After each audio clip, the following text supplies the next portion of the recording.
Hello everyone and welcome back to Shadow Archives. I know many of you listen to these stories to relax and slowly fall asleep. Before we begin, feel free to leave a comment and tell me where you're listening from tonight. If you enjoy these stories, please like the video and subscribe to the channel. Now, get comfortable, take a deep breath, and let's begin. My great-grandfather shared this story with me years ago, back when he was still alive and his memory was sharp enough to recall even the smallest details from his childhood. I remember sitting with him on his porch, listening to his weathered voice as he transported me back to a time that seemed almost impossible to imagine. This was Missouri in the early days, when life was simple but dangerous, when families lived in small cottages scattered across the wilderness, and when wild animals roamed freely through the forests and creeks that crisscrossed the land. He told me about a particular day from his childhood that stayed burned into his memory for his entire life. A day that could have ended everything before it even began. He must have been around 5 or 6 years old at the time, just a small boy with no real understanding of how dangerous the world around him could be. His family lived in a modest cottage, the kind of place that was common back then, with wooden walls and a simple roof that kept out most of the rain. They didn't have running water like we do today, which meant that every drop of water they used for drinking, cooking, and washing had to be carried by hand from the nearest source. The closest water source to their home was a creek that ran through the woods about half a mile away from their cottage. It doesn't sound like much distance now, especially when you can hop in a car and cover that ground in less than a minute. But back then, half a mile was a proper journey. The path wasn't paved or even cleared in many places. You had to navigate through trees and underbrush, watching your step for roots and rocks that could trip you up or injure the horse. His mother would make this trip regularly, sometimes several times a week, depending on their needs and the weather. On this particular day, his mother had decided to take him along with her. He didn't remember if his father was away working or if his mother simply wanted the company, but he climbed up onto their horse with her, settling in front of her on the saddle as they set off toward the creek. The journey through the woods was probably pleasant enough for a young child. He would have seen birds flitting through the trees, heard the rustle of small animals in the underbrush, and felt the gentle rocking motion of the horse as it picked its way along the familiar path. His mother guided the animal with practiced ease, having made this trip countless times before. When they finally reached the creek, his mother dismounted and helped him down from the horse. The creek wasn't particularly impressive as far as bodies of water go. It was shallow in most places, just a few inches deep, with clear water flowing over smooth stones and pebbles. The water made a peaceful sound as it moved, a gentle bubbling and trickling that would have been soothing to listen to. For a small child, though, this creek might as well have been a vast ocean of adventure and possibility. While his mother began the work of filling whatever containers they had brought along, he did what any young child would do when presented with a beautiful creek on a nice day. He waded right into the middle of it, feeling the cool water flow around his ankles and calves. He probably splashed around, picked up interesting stones, and generally enjoyed himself in the way that children do when they're given a bit of freedom in nature. The water was shallow enough that there was no danger of drowning, and his mother was right there keeping an eye on him while she worked. Everything seemed perfectly normal and safe. This was just another routine trip to fetch water, the kind of errand his mother had completed hundreds of times before without incident. The sun was probably shining through the trees, creating dappled patterns on the water's surface. The sounds of the forest surrounded them, familiar and peaceful. There was no reason to think that this day would be any different from all the others that had come before it. But then something changed. His mother's demeanor shifted completely and instantly. One moment she was calmly going about her task, and the next she was screaming at the top of her lungs. He said he would never forget the sound of her voice in that moment, the raw terror and urgency that cut through the peaceful afternoon like a knife. She wasn't just calling to him or trying to get his attention. She was screaming hysterically, shouting at something he couldn't see, her voice reaching a pitch and intensity that frightened him deeply. He was just a small child standing in the middle of the creek, confused and scared by his mother's sudden panic. He didn't understand what was happening or what had triggered such a violent reaction from her. All he knew was that something was terribly wrong, and his mother was more afraid than he had ever seen her before. She abandoned whatever she had been doing and rushed toward him with a speed and determination that showed just how serious the situation was. She grabbed him with a strength born of pure maternal instinct and adrenaline, pulling him bodily out of the water without any gentleness or care for comfort. In that moment, getting him out of that creek was the only thing that mattered. She lifted him up and practically threw him onto the horse, scrambling up behind him with a desperate urgency. Her hands were shaking as she grabbed the reins, and she kicked the horse into motion immediately, urging it to run as fast as it could carry them. It was only then, as the horse began to gallop away from the creek, that he looked back over his mother's arm to see what had caused such terror. What he saw would stay with him for the rest of his life. An image so vivid and frightening that even 80 or 90 years later, he could describe it in perfect detail. On the other side of the creek, where the trees met the water's edge, was a mountain lion. The creature was massive and powerful, all muscle and predatory grace. Mountain lions are apex predators, animals that have no natural enemies in their environment and fear nothing. This one had been watching them, probably for some time, sizing up the situation and waiting for the right moment to strike. And when it saw the small, vulnerable child standing alone in the shallow water, separated from the protection of the adult, it had decided that the moment had come. The mountain lion was charging straight toward him. It had already covered the distance from the trees to the creek's edge and was now splashing through the shallow water, closing the gap between them with terrifying speed.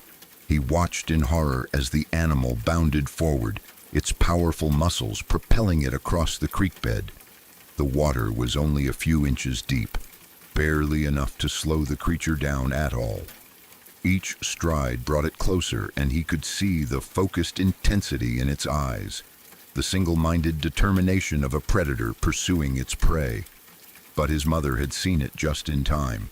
Her screams had alerted him to turn back, but more importantly, they had given her those crucial few seconds to get him out of immediate danger and onto the horse. The horse, sensing the danger or responding to its rider's urgency, had already begun running at full speed. Horses are prey animals themselves, and they have an instinctive understanding of when a predator is near. This horse knew they were fleeing for their lives, and it ran with everything it had. The mountain lion made it halfway across the creek before it became clear that it wasn't going to catch them. The horse had gotten enough of a head start, just barely enough distance to stay ahead of those powerful jaws and sharp claws. He watched as the distance between them and the mountain lion slowly began to increase. The animal continued its pursuit for a short distance, but eventually it must have realized that the chase was futile. The horse was too fast, and the gap was too wide. As they raced back toward home, his heart pounding and his mother still breathing in ragged, frightened gasps, he thought about something that made the situation even more terrifying in retrospect. His mother always carried a rifle with her when she made these trips to the creek. Always. It was a basic safety precaution in those days when wild animals were a genuine threat to human life. The rifle served as both a deterrent and a last line of defense if something went wrong. But for some reason that he could never quite remember or understand, she didn't have the rifle with her that day. Of all the days to forget it or leave it behind, It had to be the day when they actually needed it. If the mountain lion had been a bit faster, if his mother had reacted a second later, if the horse had stumbled or hesitated, there would have been nothing between them and that predator. No weapon, no defense, just a terrified woman and a small child trying desperately to outrun an animal that was built for exactly this kind of chase. The more he thought about it as an adult, the more the sheer luck of their survival amazed him. Every element had to align perfectly for them to escape. His mother had to notice the mountain lion at exactly the right moment, not too late, but also not so early that it hadn't committed to the attack yet. She had to react with perfect speed and efficiency, getting him out of the water and onto the horse without wasting a single second. The horse had to respond immediately and run at its maximum speed without panicking or making any mistakes. And the creek had to be just shallow enough that it didn't slow them down too much, but also didn't provide the mountain lion with any extra advantage. If any one of those factors had been different, if even the smallest detail had changed, he probably wouldn't have made it back home that day. And if he hadn't made it back, none of the generations that followed would have existed. His children wouldn't have been born, his grandchildren wouldn't have existed, and I wouldn't be here today, listening to this story and understanding just how fragile the chain of existence really is. When my great-grandfather told me this story, what struck me most wasn't just the immediate danger of the situation, although that was certainly frightening enough. What really got to me was the scope and scale of what was at stake in those few seconds. This wasn't just a close call for one small child in Missouri over a century ago. This was a moment when multiple futures hung in the balance, when the continuation of an entire family line depended on a horse running just fast enough and a mother reacting just quickly enough. I thought about all the moments in my great-grandfather's life that came after that day at the creek. He grew up, fell in love, got married, and had children. Those children grew up and had children of their own. The family tree branched out, creating new lives and new stories, each generation building on the foundation of those who came before. Every birthday celebration, every wedding, every quiet moment of happiness that occurred in my family's history only happened because of those few seconds when a horse outran a mountain lion. The story made me think about how many other close calls there must have been throughout history. Moments when our ancestors came within inches of death but somehow survived.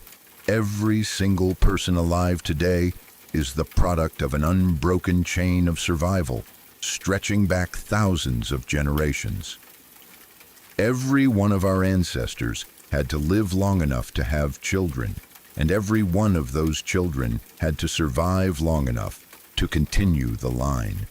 The odds against any particular person existing are astronomical when you really think about it. My great-grandfather carried the memory of that day with him for his entire life. He never forgot the sound of his mother's screams, the feeling of being yanked out of the water, or the sight of that mountain lion charging across the creek.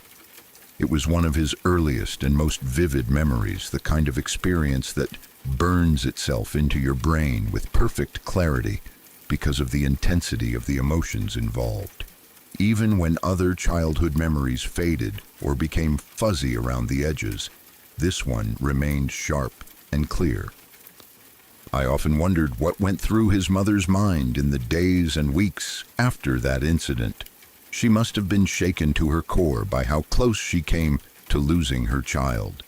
Every time she looked at him, she probably remembered that moment and felt a wave of relief and gratitude that they had made it home safely, and she probably never forgot to bring the rifle again after that day.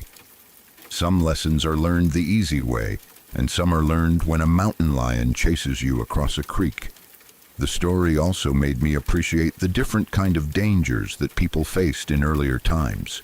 We worry about car accidents and diseases today, and those are certainly real concerns, but most of us will never have to outrun a predator or defend ourselves against a wild animal. Life was harder in so many ways back then. More uncertain and more immediately dangerous. People had to be constantly aware of their surroundings and ready to react to threats that could appear without warning. When I think about that little boy playing in the creek, completely unaware of the danger stalking him from the trees, I feel a deep sense of gratitude for the grandmother I never met, the one who saw the mountain lion and reacted with such perfect timing and courage. She saved not just her son that day, but everyone who would come after him. She's part of my history, part of the reason I exist, and I'll never know her name or see her face or hear her voice. But I know she was brave and quick-thinking when it mattered most, and that's enough. My great-grandfather lived a long life after that day at the creek. He survived childhood, which was no small feat in itself back in those times. He saw the world change in ways that must have seemed impossible when he was young. He went from a time of horses and rifles and mountain lions to a time of cars and airplanes and television. But through all those changes, through all the years and experiences that filled his life, he never forgot that afternoon when his mother's screams and a fast horse saved him from becoming a mountain lion's meal. And now, long after he's gone, the story lives on, a reminder of how precious and precarious life can be, and how much we owe to those moments of survival that make everything else possible.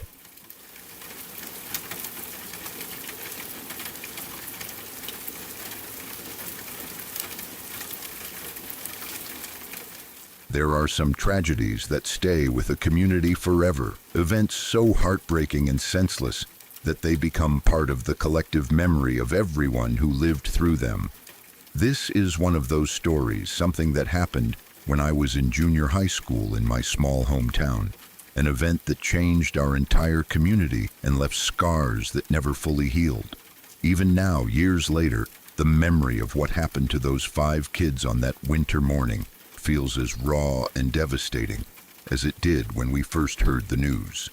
It was the middle of winter, that particular time of year when everything in our part of the world becomes dangerous and unpredictable.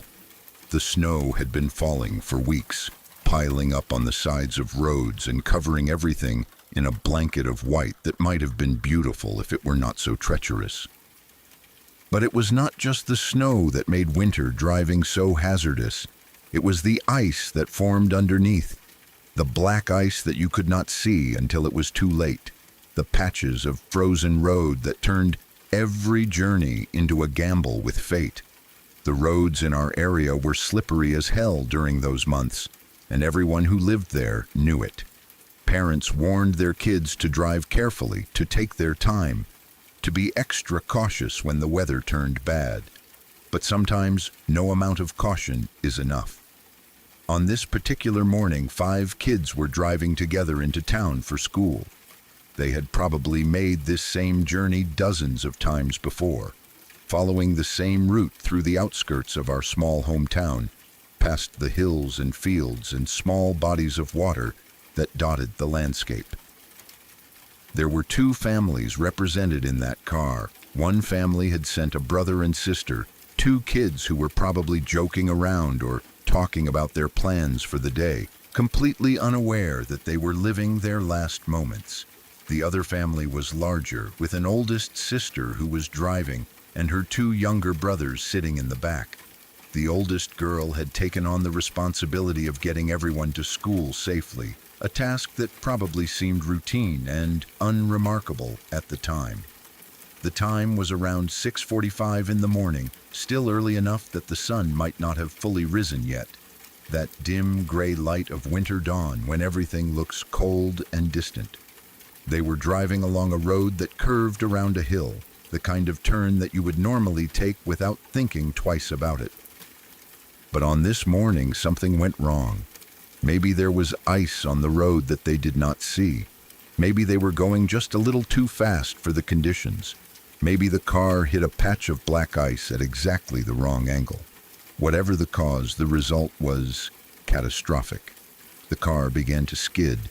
The oldest sister sitting behind the wheel with the lives of 4 other children depending on her, probably felt the vehicle start to lose traction and realized with growing horror that she was no longer in control. She would have tried to correct the skid, would have done everything she had been taught to do in driver's education, but on ice like that, sometimes there is nothing you can do. The car slid sideways, spinning around the curve of the hill, and then it left the road entirely. What they slid into was a small lake, the kind of body of water that you might not even notice if you were not looking for it. From the surface, it probably did not look particularly threatening. It was only about 15 feet across, a modest little pond that seemed harmless enough. But beneath that deceptively small surface lay something truly terrifying. The lake dropped down to a depth of over 60 feet, plunging straight down into cold, dark water that was probably near freezing in the middle of winter. The car hit the water and immediately began to sink. This was not a slow, gradual descent that gave them time to react or plan or find a way out. Cars sink faster than most people realize, especially in deep water. The weight of the engine pulls the front end down, and the vehicle drops like a stone into the depths. Within seconds, they would have been completely submerged, the water pressing in around them from all sides, the light from the surface growing dimmer as they sank deeper and deeper into that 60-foot abyss. Inside the car, those 5 kids would have been plunged into absolute terror and chaos. The cold would have hit them immediately, that shocking, breath-stealing cold of winter water that makes your entire body seize up. The darkness would have been overwhelming, especially as they sank deeper and the murky water blocked out what little light there was. And the noise, the groaning and creaking of the car as the water pressure increased. The sound of water rushing in through any small gap or opening would have been deafening and disorienting. They were on the outskirts of town, far from any houses or businesses, in an area where cell phone service was non-existent even on a good day. Even if they had managed to pull out their phones in those first few seconds, even if they had somehow kept them dry and functional, there would have been no signal to call for help. And even if there had been a signal before they went into the water, once they were submerged, any hope of electronic communication would have been cut off completely. They were alone, trapped, sinking into freezing water with no way to call for help, and no one nearby who knew what had happened. The family was Mormon, deeply religious and devout in their faith. I believe they had their Bibles with them in the car, as many religious families do, keeping the Holy Book close as a source of comfort and guidance. As they sat there in that sinking vehicle, surrounded by rising water and growing darkness, did they turn to those Bibles? Did they pray together, seeking comfort in their faith as the end approached? Did the oldest sister try to lead them in prayer, trying to be strong for the younger ones, even as her own terror must have been overwhelming? The physics of their situation was brutally unforgiving. When a car is submerged in deep water, the pressure differential between the inside and outside of the vehicle becomes enormous. The water outside is pushing in with tremendous force, while the air trapped inside the car is at normal atmospheric pressure. This pressure difference makes it nearly impossible to open the doors or break the windows from the inside. You would need superhuman strength to overcome that pressure. Strength that a group of children ranging in age from 10 to 15 simply did not have. They would have tried, of course. They would have pushed against the doors with everything they had, would have pounded on the windows, would have searched desperately for any way out of their metal and glass prison. The oldest sister who had been driving would have been consumed with guilt and desperation, knowing that she was responsible for getting them to school safely, and that she had failed in the most catastrophic way possible. Can you imagine what was going through her mind? The weight of that responsibility, the knowledge that her friends and siblings were trapped because of a skid that she could not control. The desperate desire to save them combined with the helpless, realization that there was nothing she could do. And the youngest ones, the 10-year-old boy, what did he understand about what was happening? At 10 years old, you are old enough to know what death is, old enough to be terrified of it, but maybe not old enough to fully grasp the finality of what was coming. Did he cry for his parents? Did he ask his older siblings if they were going to be okay? Did they try to comfort him, to shield him from the full horror of their situation, even as they were all facing the same fate? The waiting must have been the worst part. They did not die instantly. They had time to sit there in that car, in the cold and the dark, knowing that their time was running out. The air inside the vehicle would have been limited, and as they breathed, they would have been slowly using it up, replacing oxygen with carbon dioxide. They might have had minutes, possibly even close to an hour, depending on how much air was trapped inside the car and how deep they had sunk. Every minute would have felt like an eternity, each breath a reminder that the next one might be harder to take, that the air was getting thinner and their situation more desperate. What do you think about when you are facing certain death? When you are 10 or 12 or 15 years old and you realize that you are not going to see tomorrow, that you are not going to go to school or come home to your family or grow up or do any of the things you had planned for your future? Do you think about your parents, wishing you could tell them goodbye or that you love them? Do you think about all the things you are going to miss, all the experiences you will never have? Or does your mind shut down, unable to process the enormity of what is happening, retreating into some kind of shock or denial? At the funeral later, the grandfather of the younger boys shared a detail that has stayed with me all these years. When they finally recovered the bodies from the lake, when the divers went down into that 60-foot depth and found the car and brought those 5 kids back to the surface, the grandfather saw that the oldest boy had been holding his younger brother. In their final moments, when everything was lost and death was inevitable, that older brother had wrapped his arms around his younger sibling. Maybe he was trying to comfort him, to make him feel less afraid. Maybe he was just holding on to someone he loved, finding what small comfort he could in physical closeness. That image of those 2 brothers holding each other as they died is almost too painful to bear. The recovery effort was complicated and difficult. The lake, despite its small surface area, was deep and cold, and getting equipment to that remote location was not easy. By the time anyone even realized that the kids were missing, it was probably too late. The school would have called the parents when the children did not show up for class, asking if they were sick or if there had been some change of plans. The parents would have been confused, then concerned, then panicked as they realized that their children had left for school that morning and never arrived. Search parties would have been organized.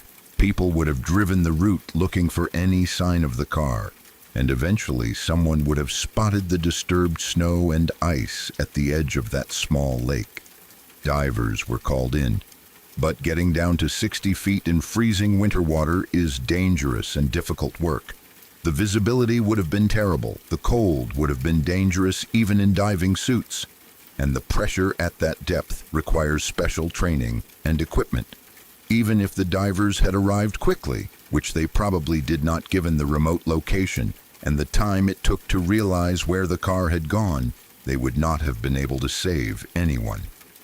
The kids had been down there too long, in water too cold, with too little air. By the time professional help arrived, it was a recovery operation, not a rescue. Our small town was devastated by the news. 5 kids, all at once, all from families that everyone knew, all students at our school. The grief was overwhelming and inescapable. You could not walk down the hall without seeing someone crying, could not sit in a classroom without feeling the absence of those empty desks. Teachers who were usually composed and professional broke down in front of their students, unable to maintain the facade of normalcy in the face of such tremendous loss. I had never seen so many people crying at once, had never experienced the kind of collective mourning that consumed our entire community. The parents of those 5 children had to face an unimaginable reality. They had sent their kids off to school that morning, probably told them to be careful on the icy roads, probably said they would see them later that afternoon. And then their children just never came home. They never got to say goodbye, never got a chance to tell them one more time that they loved them, never got any warning or preparation for the loss that was coming. One moment their children were alive and heading to school, and the next they were gone, drowned in a lake that nobody had ever really worried about before. The community responded in the way that small towns do when tragedy strikes. There was a memorial service that brought out what seemed like the entire town. People who had never even met the families came to pay their respects, to show support, to be part of the collective grieving process.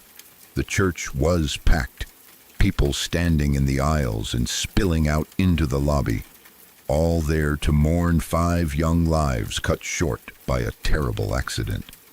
After the funeral, the town took action to make sure that something like this could never happen again. They put up a huge railing around the lake, a physical barrier that would prevent any car from sliding into that deceptive little body of water. It was too late to save those 5 kids, but maybe it would save someone else in the future. The memorial is still there today, a permanent reminder of what was lost on that winter morning. People leave flowers sometimes, especially around the anniversaries, and the families visit to remember their children and siblings who died too young. For those of us who were in school with those kids, who sat in classes with them and knew them and saw them in the halls every day, the loss left a mark that never fully faded. We were at an age where death was supposed to be something distant and abstract, something that happened to old people or in movies, not something that could reach out and take 5 kids our own age in a single morning. It shattered our sense of safety and permanence, made us realize that life was fragile and uncertain and could end without warning. I still think about them sometimes, those 5 kids in that car at the bottom of the lake. I think about their final moments, about what they said to each other, about whether they were brave or terrified or both. I think about the oldest sister behind the wheel, carrying the weight of responsibility and guilt. I think about the 10-year-old boy, too young to die, held in his brother's arms as the end came. I think about how scared they must have been, how much they must have wanted to live, how desperately they must have hoped for rescue that never came. They deserved so much more than what they got. They deserved to grow up, to graduate from high school, to fall in love and have families and careers and long, full lives. They deserved to become adults, to make their own choices and their own mistakes, to experience all the joy and pain and complexity that life has to offer. But instead, they got a winter morning, a patch of ice, and a lake that was much deeper than it looked. They got fear and cold and darkness, and then nothing at all. Rest in peace to those 5 kids. Your town has not forgotten you. We never will. The memorial stands, the railing protects, and your story lives on as a reminder of how precious and fragile life truly is. You were taken too soon, in a way that was too terrible, and the world is lesser for your absence. I hope, in those final moments, you found some comfort in each other, some peace in your faith, some small measure of consolation in knowing that you were not alone. And I hope that wherever you are now, you have found the peace and safety that you deserved, but never got to experience on that cold winter morning when everything went wrong.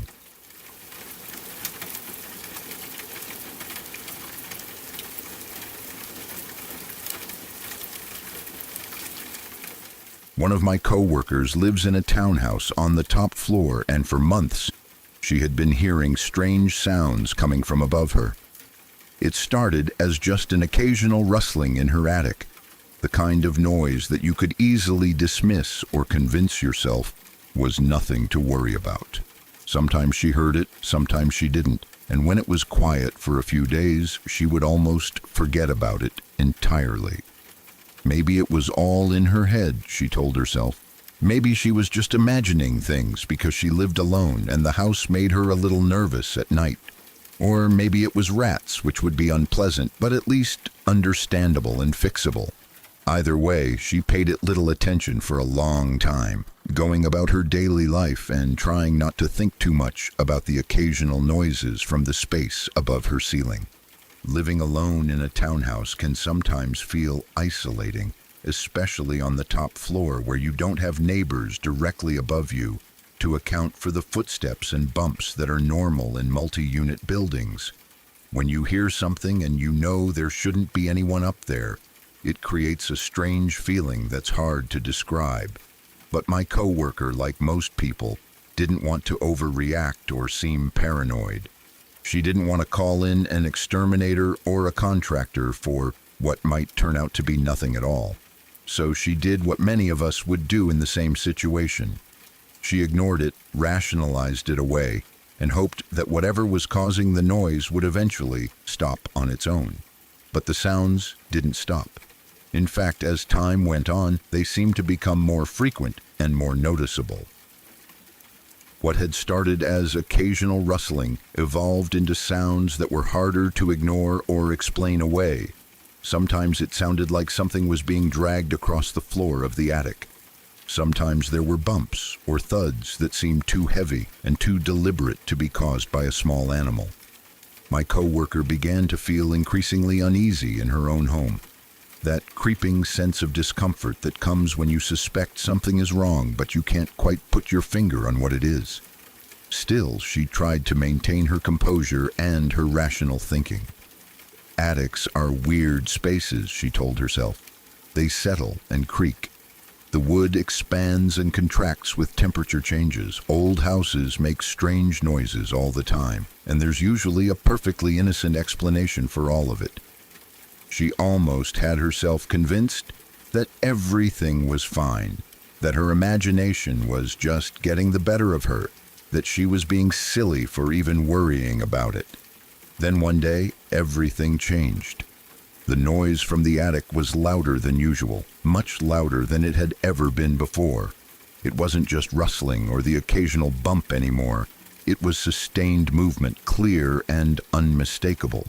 The sound of something or someone moving around up there with purpose and weight.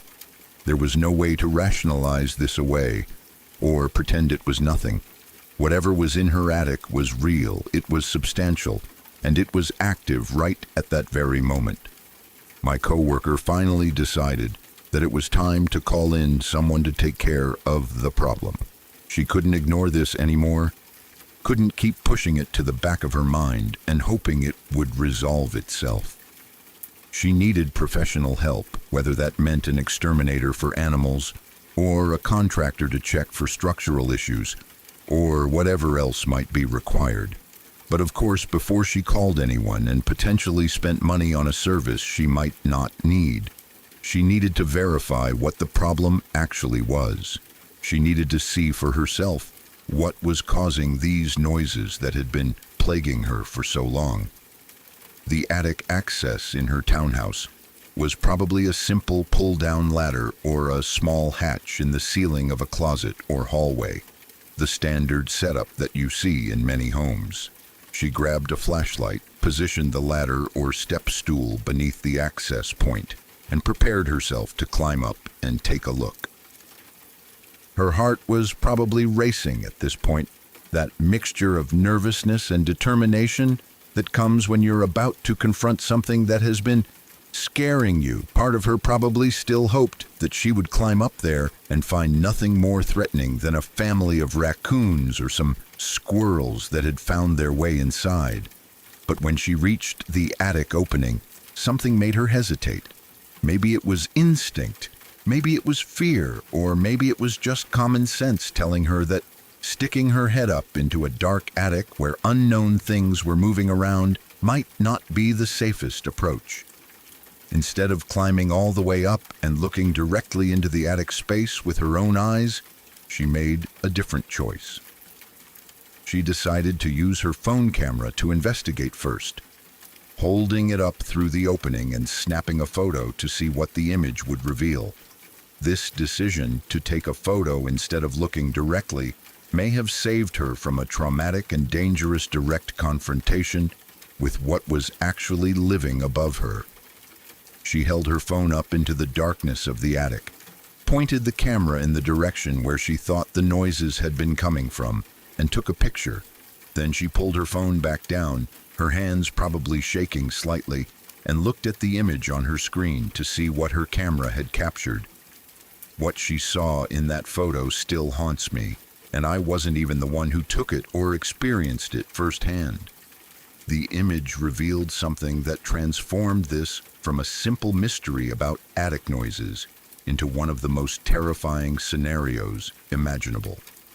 There, in the darkness of her attic, visible in the harsh light of the camera flash, was a person.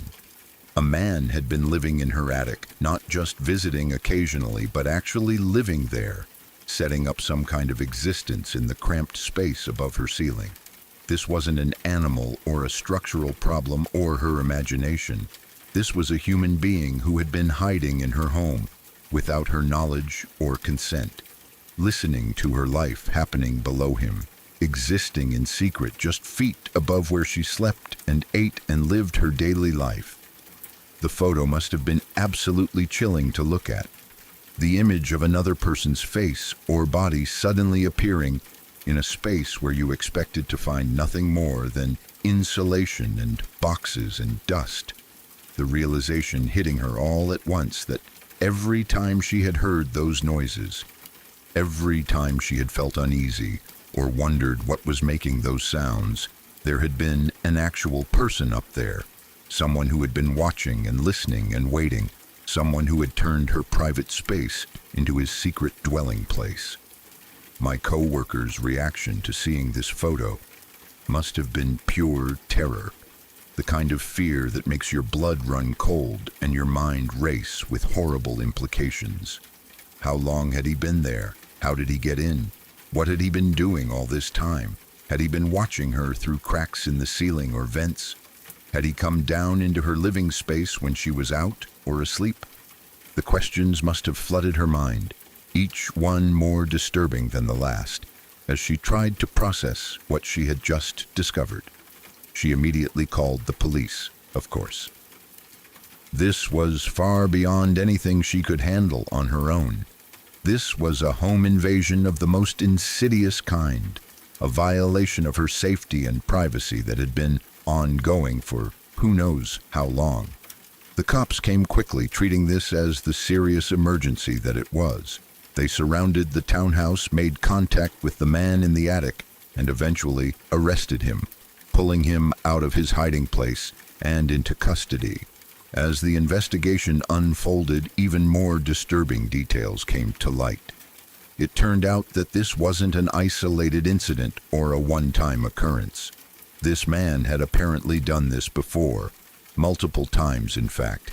He had been living in attics around the neighborhood, moving from one house to another, finding ways to access these hidden spaces and setting up temporary homes where he could exist undetected. He had developed a whole system for this lifestyle, figuring out which townhouses had accessible attics, how to get in without being noticed, and how to live quietly enough that the residents below wouldn't realize he was there. The thought that this had been happening to multiple people in the same neighborhood is almost as frightening as the original discovery. How many other families had heard strange noises and dismissed them? How many other people had been living their lives with a stranger secretly residing in their attic just as my co-worker had? The man must have been incredibly careful and methodical to pull this off repeatedly, learning the rhythms of each household, knowing when to stay quiet and when he could move around, surviving in these cramped spaces without being detected for extended periods. The arrest brought some measure of relief and closure, but it also raised so many questions about safety and security that are difficult to answer. How do you protect yourself from something like this? How do you secure a space like an attic that you rarely check, and that might have access points you're not even aware of? My coworker had been doing everything that a reasonable person would do, living her life normally and responsibly, and yet this violation had still occurred. It wasn't her fault that someone had chosen to invade her home in this way, but the experience has undoubtedly changed how she feels about her living space and her sense of safety. I think about this story often, more often than I would like to admit. The photo that my coworker took that day, the image of that man in her attic, represents a kind of fear that most of us prefer not to think about.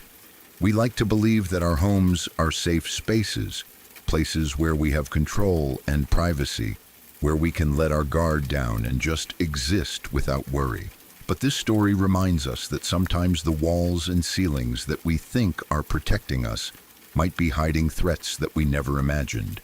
The psychological impact of discovering that someone has been living in your home without your knowledge must be enormous and long-lasting. Every creak and rustle in the house would take on new meaning. Every moment alone would carry a shadow of doubt and fear. The simple act of going to sleep at night, of closing your eyes in your own bed, would become fraught with anxiety about what might be happening in spaces you cannot see. My coworker has shown remarkable strength in dealing with this experience, but I'm sure it has left scars that will take a long time to heal. For the rest of us who heard this story, it has changed how we think about our own homes and our own security. We find ourselves listening more carefully to the sounds our houses make, wondering if that bump or rustle might be something more than just the building settling. We think about checking our attics, our crawl spaces, our basements, all those areas of our homes that we typically ignore or avoid because they're uncomfortable or inconvenient to access. The story has planted a seed of awareness that can sometimes feel like paranoia, but might also be a healthy dose of caution. The neighborhood where this happened has probably never been quite the same since the arrest. Everyone who lives there now knows that this man was moving between houses, living in attics, and they must wonder if their own home was one of his targets. They must look at their neighbors differently, wondering if anyone else experienced strange noises that they dismissed or ignored. The sense of violation extends beyond just my co-worker's individual experience to affect the entire community's feeling of safety and trust. I wonder sometimes about the man himself. What drove him to live this way? What circumstances or choices led him to become someone who hides in other people's attics? Was he homeless and desperate for shelter? Did he have mental health issues that prevented him from seeking help through normal channels? Was there something darker and more sinister motivating his behavior? I don't know the answers to these questions. And in some ways, the answers don't really matter.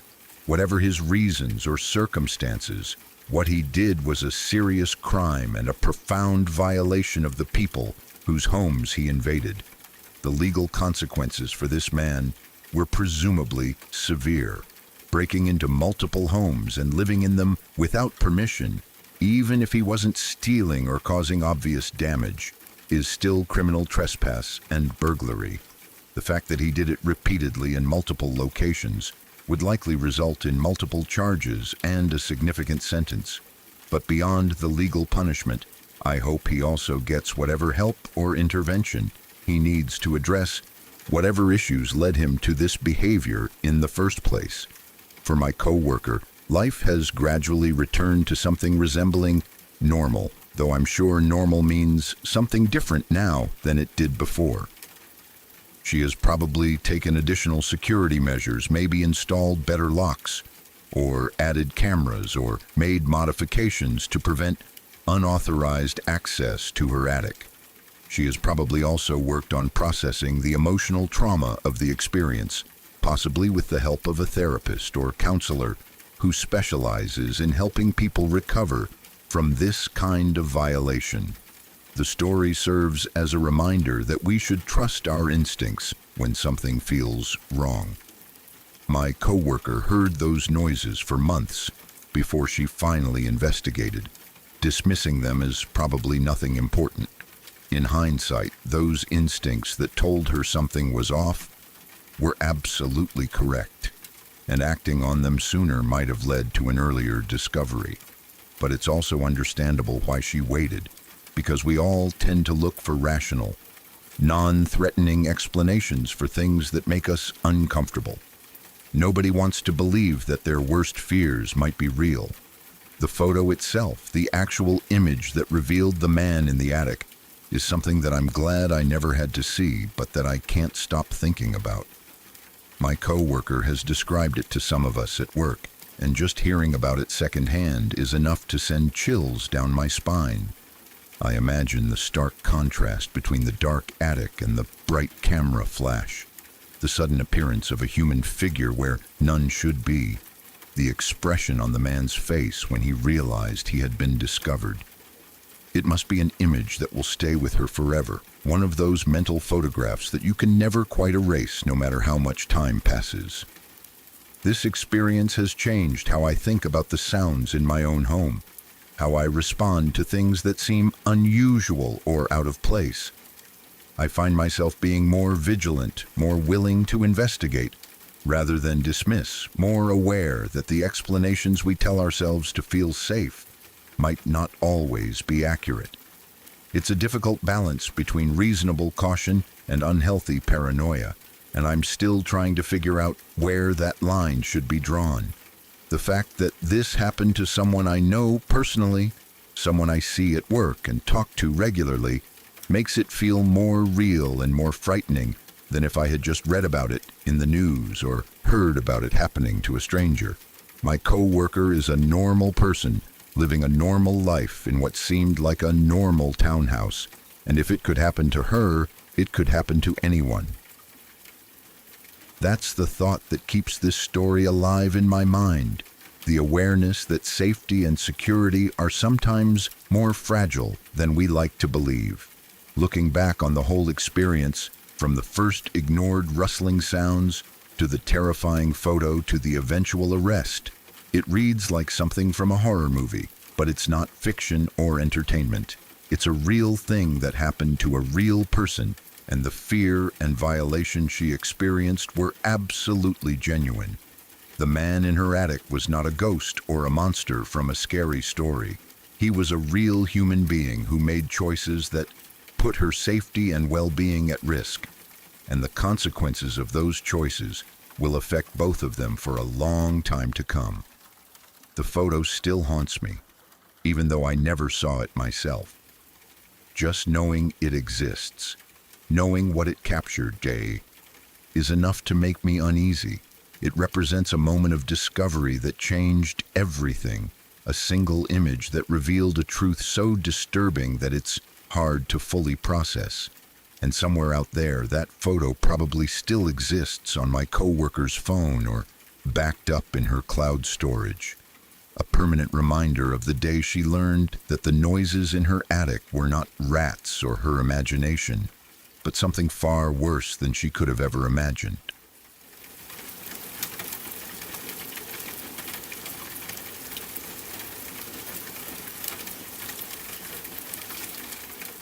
Around 2 months ago, there was a story in Connecticut, and in the same town that I live in, about a woman who had gone missing. The news hit our community like a thunderbolt, sending shockwaves through every neighborhood and every household. A full investigation went out looking for her, with police officers, volunteers, and concerned citizens all searching desperately for any sign of what might have happened. This was a small town, the kind of place where everyone knows everyone else, where serious crimes are the stuff of television shows and big city newspapers, not something that happens on your own street to someone you might recognize from the grocery store or the local coffee shop. Things like this almost never happen here, which is precisely why it took everyone by shock. The woman's name was Jennifer Dulos, and she had simply vanished without a trace. One day she was there, going about her normal life, taking care of her responsibilities, and the next day she was just gone. No goodbye, no explanation, no indication of where she might have gone or what might have happened to her. When someone disappears like that, especially in a small town where people do not just pick up and leave without telling anyone, it creates an atmosphere of fear and uncertainty that hangs over everything like a dark cloud. In the early days of the investigation, the police were following every possible lead, checking with friends and family members, trying to piece together Jennifer's last known movements and figure out what could have happened to her. But as the hours turned into days and there was still no sign of her, the focus of the investigation began to shift. The authorities started to look more closely at the people in Jennifer's life, particularly those who might have had some kind of conflict or disagreement with her. And one name kept coming up over and over again in their inquiries. Someone who had a complicated and contentious relationship with the missing woman.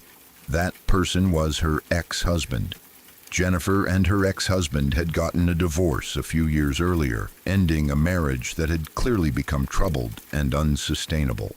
Divorce is always difficult, always messy in one way or another, but their separation had been particularly bitter and drawn out.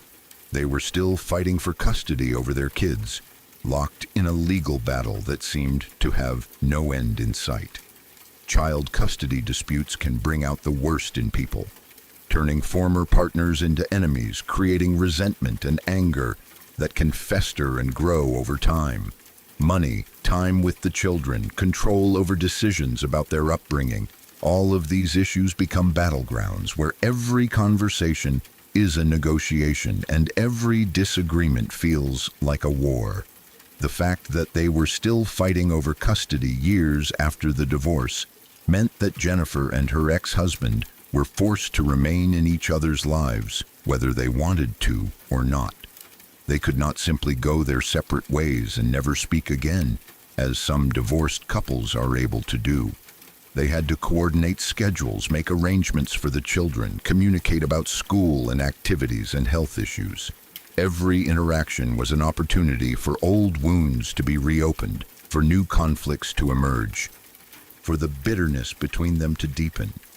As the police began to focus more attention on the ex-husband, they decided to search Jennifer's house for any evidence that might help them understand what had happened to her. What they found there was deeply disturbing and immediately elevated this from a missing person case to something far more sinister. In the garage of Jennifer's own home, the investigators discovered bloodstains, not just a small spot that might have come from a minor injury or accident, but enough blood to suggest that something violent had occurred in that space. The presence of blood in the garage transformed the entire nature of the investigation and made it clear that they were likely dealing with foul play rather than a voluntary disappearance. Blood evidence is one of the most powerful tools that investigators have when trying to solve a crime. It can tell them where violence occurred, how severe the injuries might have been, and whose DNA was present at the scene. The bloodstains in Jennifer's garage suggested that she had been hurt there, possibly very seriously, and that whoever had hurt her had then removed her from the premises. This discovery made the ex-husband an even more important person of interest in the case, and the police began working even harder to track him down and question him about what he might know. When they finally caught up with the husband, the investigation took another dark turn. The police had obtained surveillance footage from various locations around Hartford, Connecticut, and what they saw on those videos was extremely incriminating. The footage showed the ex-husband along with his current girlfriend, and they were engaged in some very suspicious behavior. The videos captured them making multiple trips to dumpsters scattered around Hartford, and in each instance, They were disposing of what appeared to be loads of garbage bags. This might not seem particularly unusual on its own. People throw away garbage all the time, but the timing and the circumstances made it seem far more sinister. The fact that the ex-husband was disposing of large quantities of garbage bags right around the time that his ex-wife had disappeared was not a coincidence that the investigators could ignore. What were in those bags? Why was he driving all the way to Hartford to throw them away instead of using his own trash service? Why was his girlfriend helping him with this task? These were questions that demanded answers, and the answers that seemed most likely were the ones that nobody wanted to consider, but that everyone was thinking. But the dumpster runs were not the only suspicious activity that came to light. The investigation also revealed that the ex-husband had gone to an incinerator with garbage bags as well. An incinerator is a facility designed to burn waste at extremely high temperatures, reducing it to ash and making it virtually impossible to recover or identify whatever was burned. If you wanted to destroy evidence to make sure that something could never be found or analyzed or traced back to you, an incinerator would be one of the most effective ways to do it. The ex-husband owned a construction company, which gave him access to industrial waste disposal facilities that regular people would not normally use. Construction sites generate a lot of debris and garbage, materials that need to be disposed of properly. So it would not be unusual for someone in his line of work to visit an incinerator or use commercial dumpsters. The people working at these facilities probably did not ask any questions about what they were putting into the incinerator because they had no reason to be suspicious. They would have assumed that these were just normal work-related materials being disposed of in the usual way. But in the context of a missing person investigation, with blood found in the victim's garage and surveillance footage showing suspicious disposal activity, the trips to the incinerator took on a much darker significance. What had been in those garbage bags that he was so determined to destroy? Was he trying to eliminate evidence that could link him to Jennifer's disappearance? The timing of everything, the secretive nature of the disposal, and the extreme measures taken to destroy whatever he was getting rid of all pointed toward someone who had something very serious to hide. The investigation continued to build its case, and recently there was another significant development. Authorities searching through the dumpsters where the ex-husband and his girlfriend had been seen disposing of garbage bags managed to recover some items that had not yet been picked up or destroyed. Among the items they found were some of Jennifer's bloodied clothes. This was perhaps the most damning piece of evidence yet. Physical proof that connected Jennifer to the garbage disposal activity that the ex-husband had been engaged in. Her clothes stained with her own blood, thrown away in dumpsters around Hartford like they were worthless trash. Finding Jennifer's bloodied clothing raised horrifying questions about what had happened to the rest of her.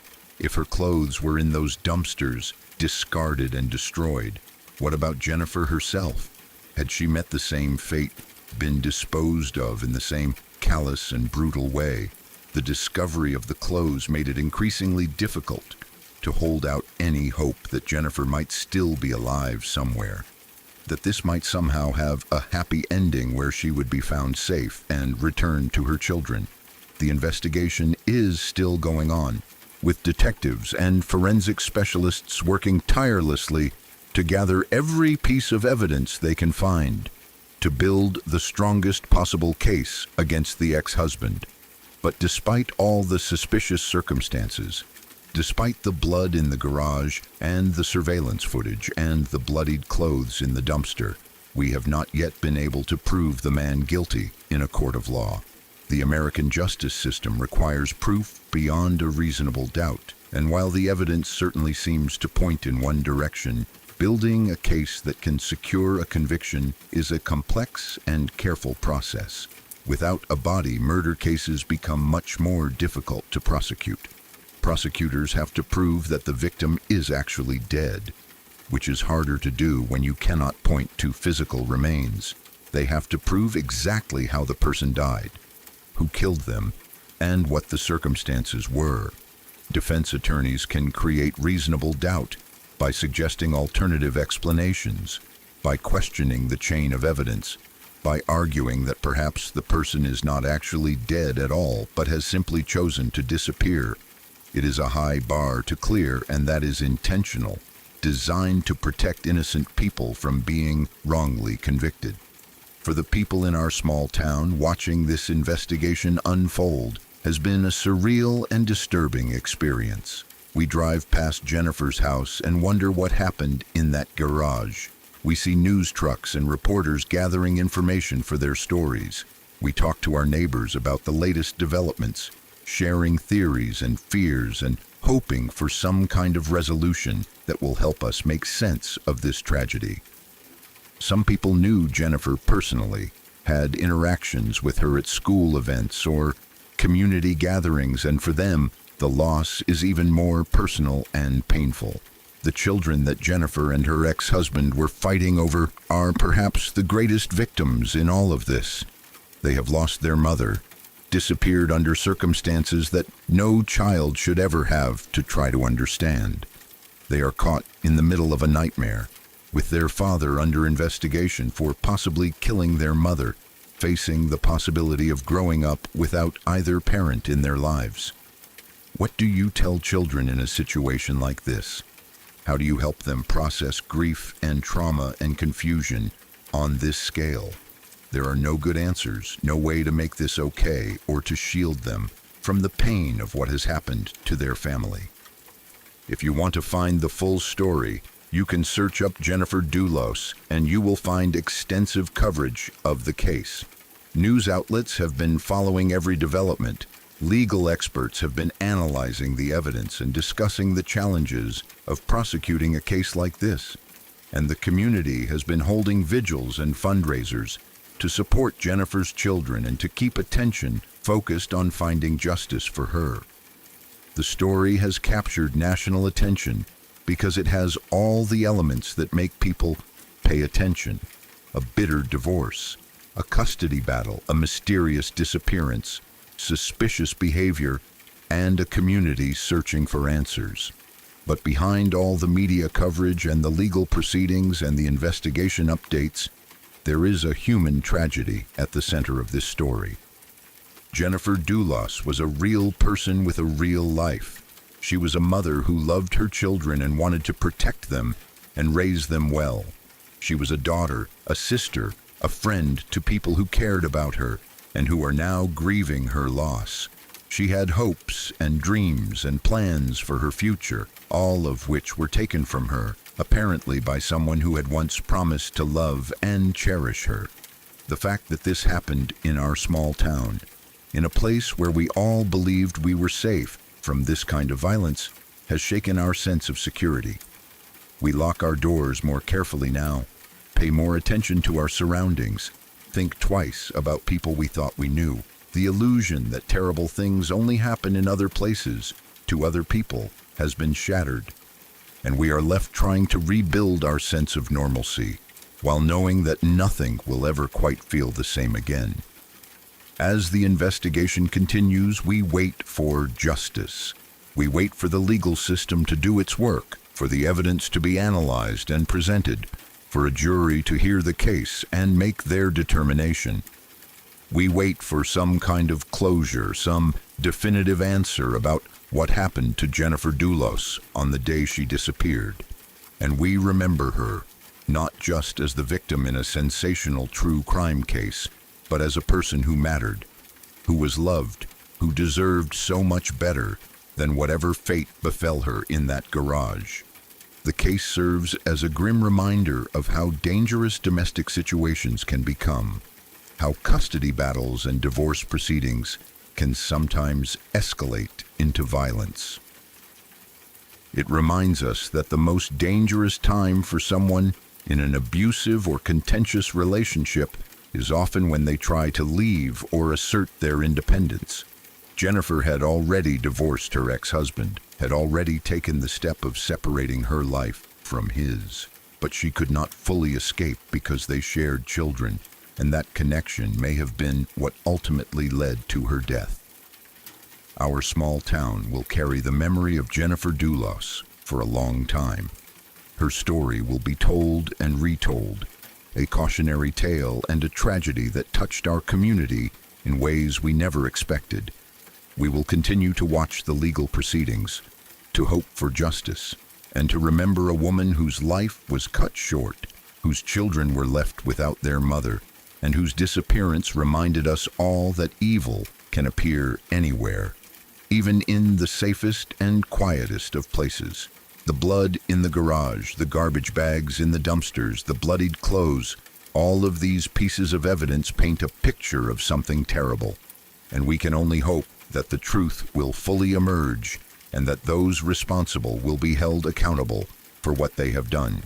Sorry to interrupt. If you're new here, I'd appreciate it if you subscribe to Shadow Archives for daily true horror content that will haunt your dreams and keep you wondering what lurks in the shadows. And don't forget to tap the notification bell so you never miss a new story when the darkness calls out to you.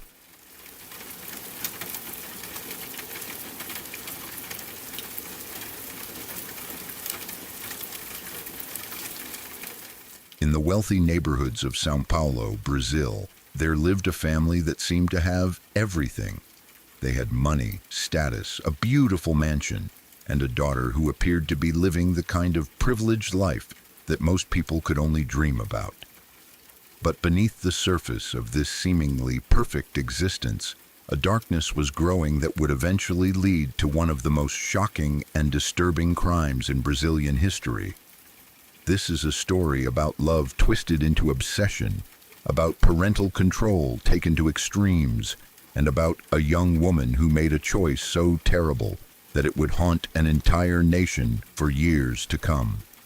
Suzane von Richthofen came from a family that carried a name with weight and history. The von Richthofen name itself carried echoes of European aristocracy, and her family had built a comfortable life in one of São Paulo's more exclusive areas. Her father Manfred and her mother Mauricia had worked hard to provide their daughter with every advantage they could offer. They lived in a mansion that spoke of their success, the kind of home that represented years of effort and achievement. They wanted the best for their daughter, as most parents do, and they had specific ideas about what that best should look like. Suzane grew up in this environment of privilege and expectation. She had access to good schools, nice things, and all the opportunities that money could provide. But along with these advantages came pressure and control. Her parents, like many well-off parents, had clear visions of who their daughter should become and what kind of life she should lead. They had expectations about her education, her future career, and certainly about the kind of person she should date and eventually marry. In their minds, they were protecting their daughter and guiding her toward a successful future. Then, in 1999, Suzane met someone who would change the course of her life and the lives of everyone around her. His name was Daniel Cravinhos, and he was not the kind of boy that Manfred and Mauricia had envisioned for their daughter.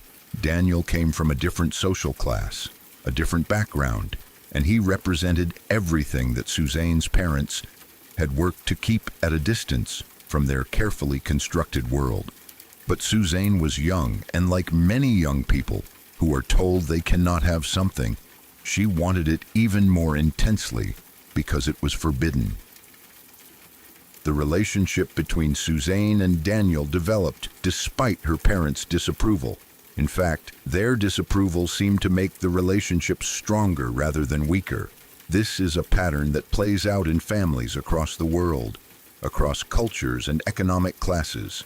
When parents push too hard against a relationship, they sometimes push their children directly into the arms of the very person they are trying to keep them away from.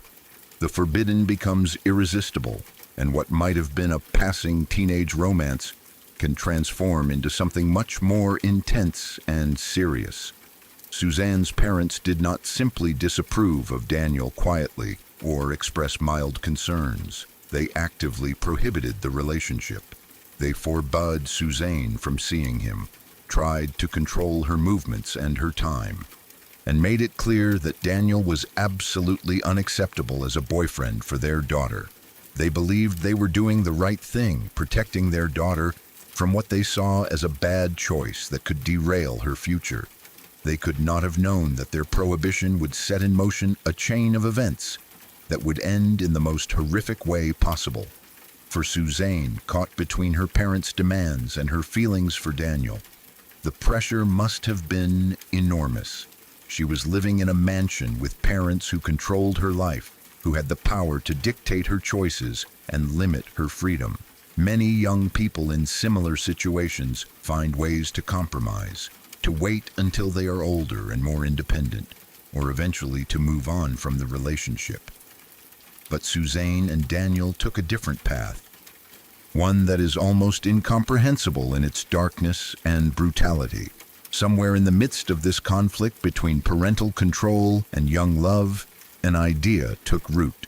It is difficult to know exactly when or how it started, whose mind first conceived of it, or how the conversation unfolded. But Suzane and Daniel began to plan something that went far beyond simple rebellion or running away together. They began to plan murder. They decided that the solution to their problem was to kill Suzane's parents, Manfred and Maricia, so that they could be together without interference, and so that Suzane could inherit her family's wealth and property. This was not a crime of passion or a moment of rage that spiraled out of control. This was calculated and planned. They brought Daniel's brother into the conspiracy, creating a small circle of people who were all committed to carrying out this terrible act. They talked about it, planned the details, and prepared themselves mentally for what they were going to do.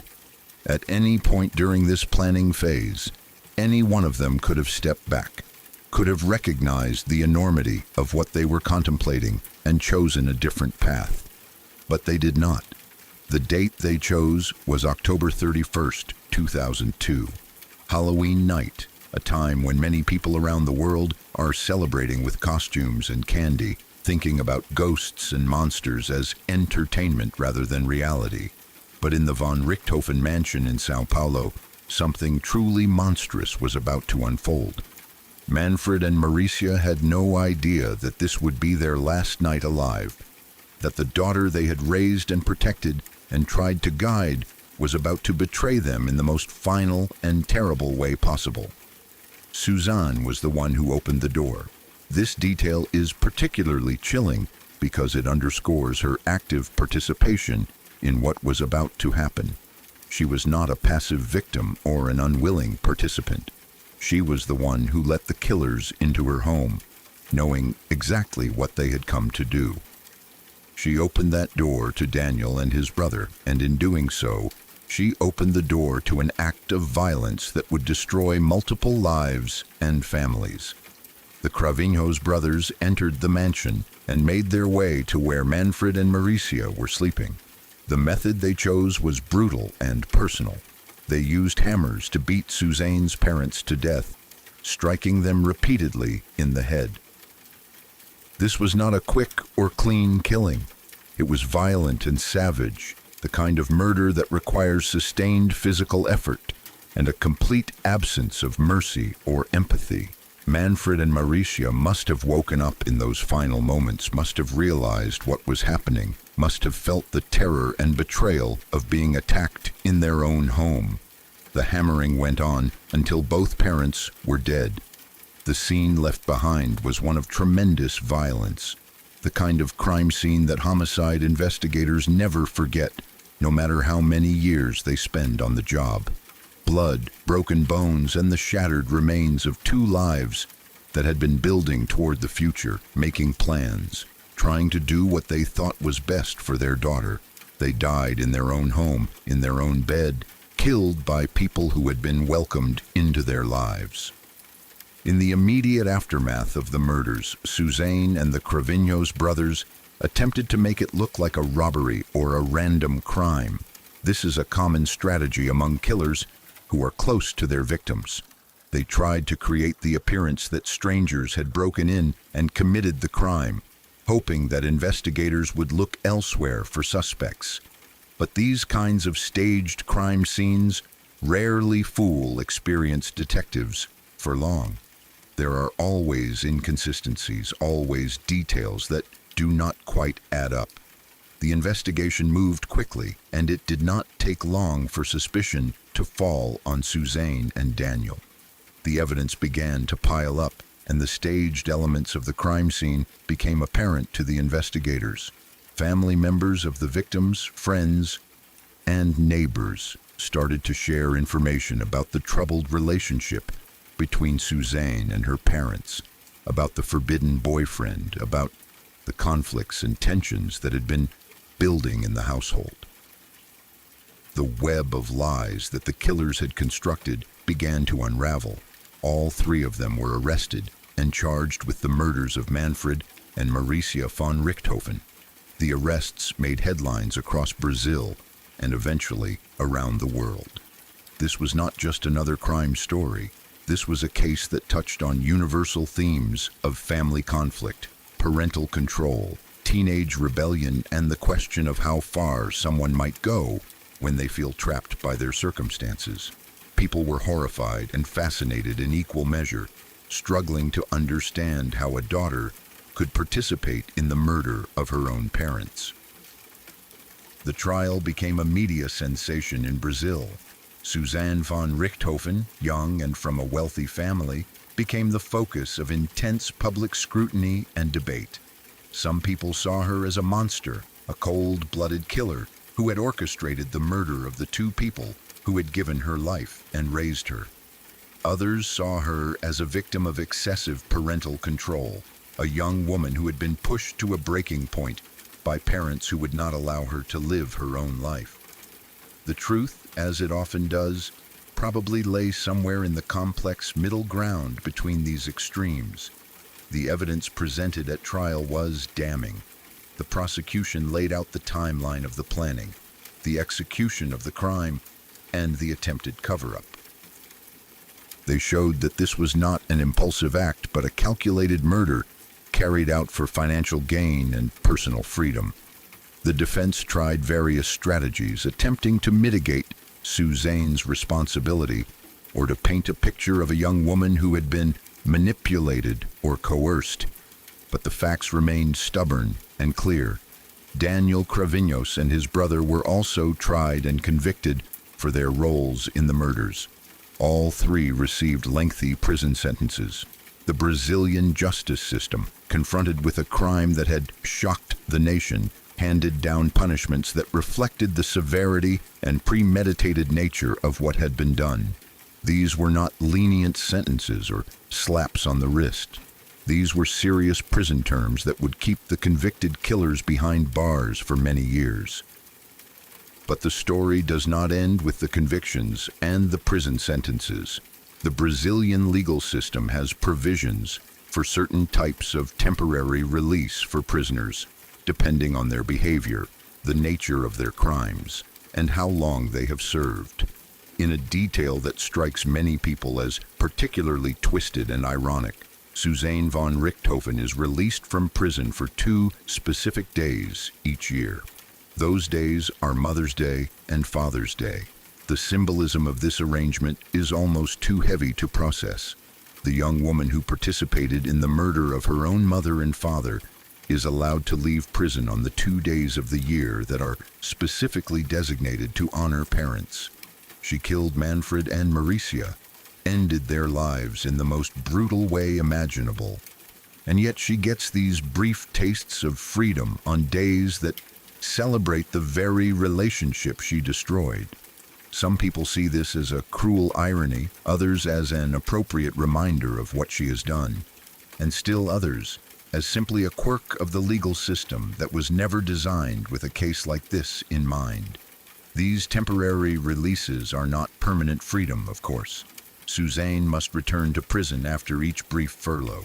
She is still serving her sentence, still paying the price that society has determined she owes for her crime. But these days outside the prison walls allow her a glimpse of the world she might have had if she had made different choices, if she had found another way to deal with her parents' control and her desire to be with Daniel. The case of Suzane von Richthofen continues to resonate in Brazil and beyond. It has been the subject of documentaries, books, and countless articles and discussions. People remain fascinated by the question of how someone could do what Suzane did. Was she inherently evil, a psychopath without empathy or conscience? Was she a victim of her circumstances, pushed beyond her limits by controlling parents? Was she manipulated by Daniel and his brother? Or was she simply a young person who made a catastrophically bad decision and then followed through on it in the worst possible way? The victims in this story, Manfred and Maricia, are sometimes forgotten in all the discussion about Suzane and her motives and her psychology. But they were real people with their own hopes and dreams and fears. They were parents who loved their daughter, even if their way of showing that love involved control and restriction. They wanted what they thought was best for her, even if their vision of what was best did not align with what she wanted for herself. They did not deserve to die, certainly not in the way they died, beaten to death in their own home by people they had welcomed into their lives. The extended family members who lost Manfred and Maricia also carry the weight of this tragedy. They lost loved ones to violence, and they lost them at the hands of someone who should have loved and protected them. Every Mother's Day and Father's Day, while Suzane is granted her temporary release, these family members must confront the fact that the person who killed their relatives is walking free, if only for a day. The pain and the anger and the grief do not disappear just because time passes or because a legal sentence is being served. For Daniel Cravinhos and his brother, the consequences of that October night in 2002 have also been severe and lasting. They took hammers and murdered 2 people for money and to help Daniel maintain his relationship with Suzane. Whatever future they might have imagined for themselves was destroyed by that choice. They will spend years, possibly decades, behind bars, and even when they are eventually released, they will carry the label of murderer for the rest of their lives. The case raises uncomfortable questions about parental authority and control. Should Manfred and Maricia have been less restrictive with their daughter? Would a lighter touch have prevented the tragedy? Or would Suzane and Daniel have found another reason to justify their terrible plan? There is no way to know, and it is dangerous to blame the victims for their own deaths. Many parents set boundaries and prohibit relationships they see as harmful, and their children do not respond by planning murder. The responsibility for what happened lies with those who chose violence, not with those who tried to guide and protect. At the same time, the case serves as a reminder of the complex dynamics that exist within families, especially between parents and teenage or young adult children. The struggle for independence, the conflict between parental wisdom and youthful desire, the question of how much control is appropriate and when control becomes counterproductive, are all issues that families navigate every day. Most families find ways through these challenges without anyone getting hurt. But in rare and terrible cases like this one, the conflicts escalate to a point where tragedy becomes inevitable. Today, more than 2 decades after that Halloween night in 2002, Suzane von Richthofen remains in prison, living with what she has done. She has had years to think about her choices, to reflect on the moment when she opened that door and set in motion events that could not be undone. She has had to face the reality of who she became and what she is capable of. Whether she feels genuine remorse or whether she has found ways to justify her actions to herself is something that only she truly knows. The mansion where Manfred and Maricia died stands as a reminder of what was lost, their wealth and their property. The things that Suzane wanted to inherit became tainted by the violence that secured them. No amount of money or property or freedom from parental control could ever be worth what was sacrificed to obtain it. 2 lives were ended, multiple other lives were destroyed or forever altered, and a family was shattered beyond repair.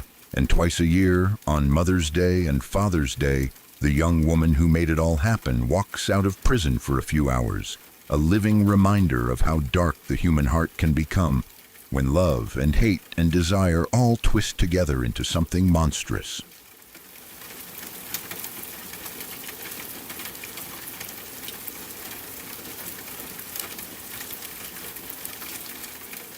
My cousin went missing in 1980, and the pain of that loss has never really gone away for our family. He just never came home one day, vanishing from our lives in a way that left nothing but questions and heartbreak in his wake. One moment he was there, a living, breathing person with a future ahead of him, and the next he was simply gone, leaving behind a void that 4 decades have done nothing to fill. The circumstances surrounding his disappearance were troubling from the very beginning, filled with inconsistencies and unanswered questions that have haunted our family ever since. The last people who saw my cousin alive were the police. They had some kind of interaction with him that day, the details of which have always been somewhat unclear to us, and then they dropped him off about a mile from his home. Just 1 mile. A distance that should have been easy enough to walk, a short journey that should have brought him safely back to his family, but he never made it. Somewhere in that final mile, something happened that changed everything, and my cousin disappeared without a trace. The fact that the police were the last ones to see him has always seemed suspicious to our family. Why did they drop him off a mile away instead of taking him all the way home? What had happened during their encounter with him? Were there details they weren't sharing or procedures they hadn't followed properly? These questions have lingered for decades, creating a shadow of doubt and suspicion that has never quite been dispelled. In the immediate aftermath of his disappearance, the family did everything they could think of to find him. They reported him missing to the authorities, organized search parties, put up flyers with his picture and description, contacted hospitals and shelters, and followed up on every possible lead, no matter how small or unlikely it seemed. They drove the route between where he had been dropped off and where he should have gone home, looking for any sign of what might have happened to him. They talked to neighbors and friends, trying to piece together a timeline and find someone who might have seen something that could help explain where he had gone. But there was nothing. No witnesses came forward with useful information. No physical evidence turned up to indicate what had happened or where he might be. He had simply vanished into thin air, leaving behind a family desperate for answers and a community shocked by the mysterious disappearance of one of their own. Days turned into weeks, weeks turned into months, and still there was no sign of my cousin. The active search efforts eventually had to slow down as resources ran out and other cases demanded attention. But the family never stopped looking, never stopped hoping that somehow they would find out what had happened to him. Then, sometime later, the case took an even darker and more disturbing turn. A serial killer who was already in prison for other crimes came forward and claimed that he had killed my cousin. This was not a confession that came with remorse or a desire to help the family find closure. This was something much more cruel and calculated. The serial killer said that he had murdered my cousin and buried him in a shallow grave somewhere, but he refused to provide specific details about the location. He was playing a sick game, dangling the possibility of answers in front of a grieving family while holding back the information that could actually help them. What made this situation even more horrific was that the killer began sending letters to my aunt, my cousin's mother, from prison. These were not letters of apology or explanation. They were letters designed to torment and traumatize her, filled with awful details about how he had supposedly killed her son. He would write about the murder, describing things that only someone who had actually done it would know. Or at least, that's what he wanted her to believe. Maybe some of what he wrote was true. Maybe it was all lies designed to hurt her. Or maybe it was some twisted mixture of both. There was no way to know for certain without finding my cousin's body and confirming the killer's story. My aunt had to endure reading these letters, these cruel communications from a man who claimed to have taken her son's life and who seemed to take pleasure in her suffering. Imagine being a mother who has lost a child under mysterious circumstances, who has spent years not knowing what happened or where your child is, and then receiving letters from someone who says they killed him but won't tell you where to find the body. The psychological torture of this situation is almost impossible to comprehend. Every letter was a fresh wound, a new reminder of loss and helplessness, a continuation of the nightmare that had begun the day my cousin disappeared. The serial killer had specific demands that he wanted met in exchange for revealing the location of my cousin's burial site. He wanted cigarettes from the warden, a simple request that might seem almost absurd given the gravity of what he claimed to know. But this was about power and control for him, about having something that other people wanted and being able to manipulate the situation to his advantage. He was in prison, already serving time for his crimes, with very little ability to control his own life or circumstances. The information about my cousin's location was one of the few cards he had to play, and he was going to use it to get whatever small concessions he could extract from the system. The authorities and the family were caught in an impossible situation. Do you negotiate with a serial killer to get information that might help find a missing person's remains?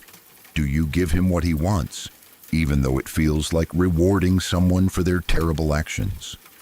Or do you refuse to play his game, knowing that doing so might mean never finding out what really happened? There are no good answers to these questions, no choice that doesn't feel wrong in some fundamental way. The family wanted closure, wanted to be able to bury my cousin properly and have a place where they could go to mourn and remember him. But they also didn't want to give this monster the satisfaction of getting what he demanded. The warden, for whatever reason, did not give the serial killer his cigarettes. Maybe it was a matter of policy. Maybe it was a refusal to negotiate with someone who had committed such terrible crimes, or maybe there were other factors at play that we never knew about.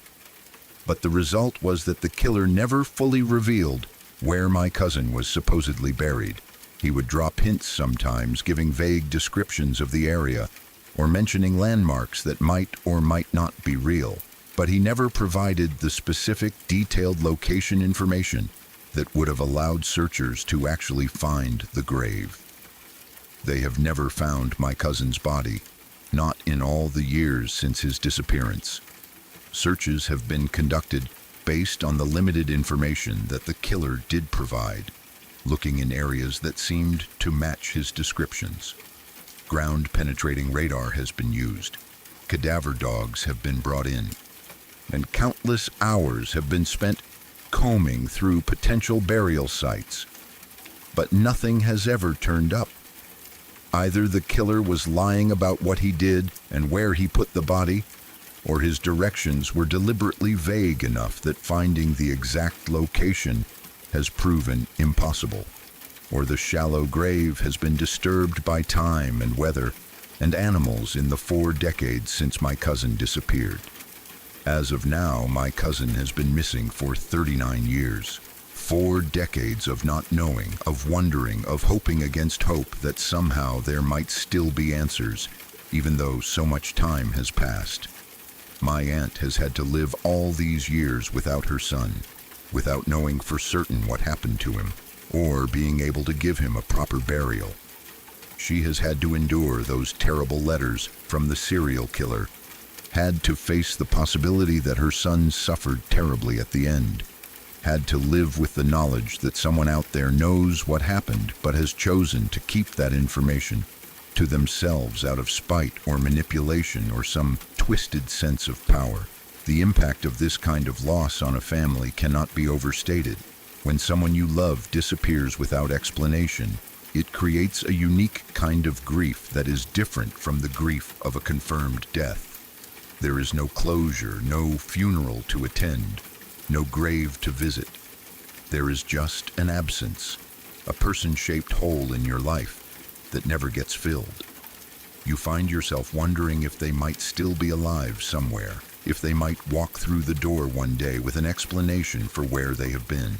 You imagine scenarios both hopeful and horrific, your mind filling in the blanks with possibilities that range from miraculous reunions to terrible fates. For my aunt, the mother who lost her son, the pain has been compounded by the serial killer's claims and his refusal to provide complete information. She has had to live with the strong possibility that she knows who killed her child, but cannot prove it, cannot find the body, cannot get justice through the normal channels. The killer is already in prison for other crimes. So even if they could definitively prove that he killed my cousin, it might not add much to his sentence or change his circumstances significantly. The satisfaction of seeing him convicted for this specific crime would be something, but it would not bring my cousin back or undo the decades of suffering that the family has endured. The police involvement in the case, the fact that they were the last to see my cousin alive and dropped him off that final mile from home, has created lasting questions and frustrations for the family. Were the officers who interacted with him that day properly questioned about what happened during their encounter?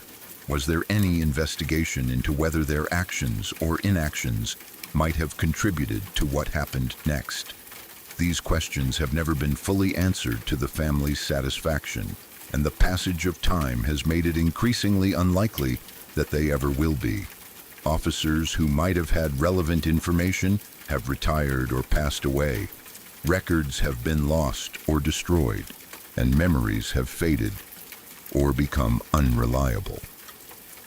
There is also the question of whether the serial killer actually did kill my cousin, or if he was just claiming credit for a crime he did not commit. Serial killers sometimes confess to murders they did not commit, either because they want the notoriety and attention that comes with being seen as more prolific and dangerous, or because they enjoy the power of manipulating investigators and tormenting families. Without physical evidence, without a body that can be examined for cause of death and other forensic details, it is impossible to know for certain whether this killer's claims are true, or if he is just another layer of cruelty added to an already unbearable situation. The family has had to navigate decades of false hopes and dead ends. Every time someone claims to have information about my cousin, every time there is a new lead or a possible sighting, it reopens the wound and creates a fresh wave of hope and fear. Most of these leads go nowhere, ending in disappointment and renewed grief. But the family cannot afford to ignore any of them, cannot risk missing the one piece of information that might finally provide answers. So they continue to follow up, to investigate, to search, even though the odds of finding anything after so many years are incredibly small. The passage of nearly 4 decades has changed the context of the search in significant ways. Technology has advanced with new forensic techniques and search methods that did not exist in 1980. DNA analysis has become much more sophisticated. Satellite imagery and mapping tools have improved, and databases of missing persons and unidentified remains have become more comprehensive and interconnected. All of these developments offer some small hope that a breakthrough might still be possible, that some piece of evidence or information that was overlooked or unavailable 40 years ago might surface and finally provide answers. But time has also worked against the search in many ways. Physical evidence deteriorates, memories become less reliable, witnesses pass away or move away, and become impossible to locate. The landscape changes with new construction covering old areas and natural processes of decay and erosion altering the terrain. If my cousin was indeed buried in a shallow grave, as the killer claimed, 4 decades of weather and animal activity could have scattered or destroyed the remains to the point where they might never be found, even if searchers were looking in exactly the right location. My aunt has shown incredible strength in continuing to search for her son and to advocate for his case all these years. She has kept his memory alive, has refused to let him be forgotten or become just another cold case file gathering dust in some storage room. She has worked with law enforcement, with private investigators, with volunteer search organizations, and with anyone else who might be able to help. She has endured the cruelty of those letters from the serial killer and the frustration of dealing with a system that has not always prioritized her son's case the way she believes it should have been prioritized. For the rest of our family, my cousin's disappearance has been a constant reminder of how fragile life can be and how quickly someone we love can be taken from us. Those of us who were young when he disappeared have grown up with his absence as a defining feature of our family story. We know him only through photographs and the stories that older family members tell, through the shadow that his loss has cast over family gatherings and holidays. There is always an empty chair, always a person missing from the family photos, always a sense of incompleteness that can never be fully addressed. The question of what happened in that final mile between where the police dropped him off and where he should have arrived home continues to haunt us. Was he picked up by the serial killer during that walk? Did something else happen that had nothing to do with the killer's later claims? Were there other people involved whose identities have never been discovered? The lack of witnesses and physical evidence from that crucial time period has made it impossible to reconstruct what actually occurred, leaving us with nothing but speculation and the terrible certainty that something went catastrophically wrong. As the years continue to pass and the case remains unsolved, the family has had to find ways to live with the uncertainty and the loss. They have created memorials and remembrances, have shared stories and kept photographs displayed, have done everything they can to ensure that my cousin is not forgotten even though he has been gone for so long. They have also had to accept, however reluctantly, that they may never get the answers they desperately want, that the truth about what happened may have died with the serial killer or may be buried so deeply that it will never come to light. The hope is that somehow, someday, new information will surface or new technology will make it possible to finally locate my cousin's remains and bring him home. Every year that passes makes this seem less likely, but the family has never completely given up on the possibility. They continue to check in with law enforcement, to follow developments in forensic science, to hope that the case file might catch the attention of someone with fresh eyes and new ideas who might be able to see something that everyone else has missed. My cousin has been missing for 39 years now, nearly 4 decades of unanswered questions and unresolved grief. He was a real person with dreams and potential, with people who loved him and wanted him in their lives. He deserved better than to disappear without explanation, to possibly be murdered by a serial killer who used his death as a tool for manipulation and torture. His mother deserved better than to receive cruel letters from someone claiming to have killed her son, but refusing to tell her where to find his body. Our family deserved better than to spend 4 decades wondering and searching and hoping for closure that may never come. But this is the reality we have been given, and we continue to carry it with us, honoring my cousin's memory and refusing to forget him, even as the years stretch on and the likelihood of answers grows ever smaller.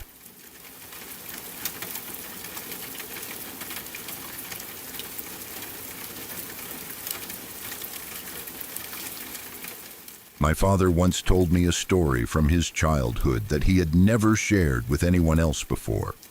Even when he told it to me, he was careful, almost hesitant, and asked that I never identify the people involved or the place where it happened. I could tell it wasn't because he was embarrassed, but because the memory itself carried weight. It was personal, unsettling, and something he had carried quietly for most of his life. When my dad was around 12 years old, he and a close friend decided to walk down to a nearby river to go fishing.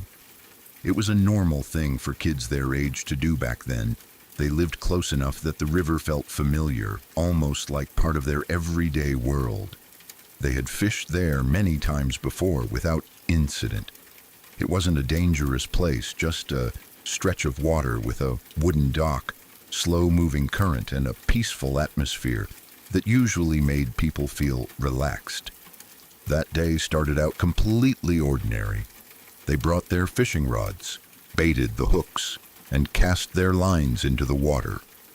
Instead of sitting on the dock and watching the lines, they decided to secure the rods by chaining them to the dock so the poles wouldn't be pulled in if a fish bit hard.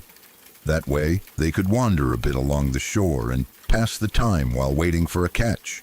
It was something they had done before, and it never caused problems. After setting everything up, they walked a short distance away from the dock and onto the sandy shore. They were kids, bored and joking around, laughing the way kids do when they have too much imagination and too much free time. At some point, one of them joked about doing a summoning ritual to wish for a lot of fish. It wasn't serious. They didn't believe they were actually doing anything real. It was just play, something silly to pass the time. They drew shapes in the sand, crude lines that looked like something out of a movie or a comic book. They stood there pretending to chant or make wishes, laughing and not taking it seriously at all. To them, it was just a joke. Neither of them believed in anything supernatural at that age, and they certainly didn't think they were inviting anything into the world. As soon as they finished their little joke ritual, something happened that instantly wiped the smiles off their faces. Without warning, one of the fishing rods jerked violently. They both turned just in time to see the line snap tight and get yanked straight into the water. The force was sudden and strong, far stronger than anything they had ever seen from a normal fish. In a matter of seconds, the hook was ripped out completely and the line snapped clean. Before either of them could fully react or even speak, the same thing happened to the second rod. Whatever had taken the first hook moved upstream against the current and grabbed my dad's line. It pulled just as hard, snapping that line too, and then vanished beneath the surface. The entire thing happened incredibly fast. There was no splashing, no thrashing water, nothing that suggested a large animal fighting on the line. The surface of the river barely rippled. The water stayed calm in a way that didn't make sense given the force that had just snapped two fishing lines. The boys stood there frozen, staring at the water. They waited, expecting to see something rise to the surface. A big fish, maybe. Some dark shape moving beneath the water. Anything that could explain what they had just seen. But there was nothing. No silhouettes near the surface.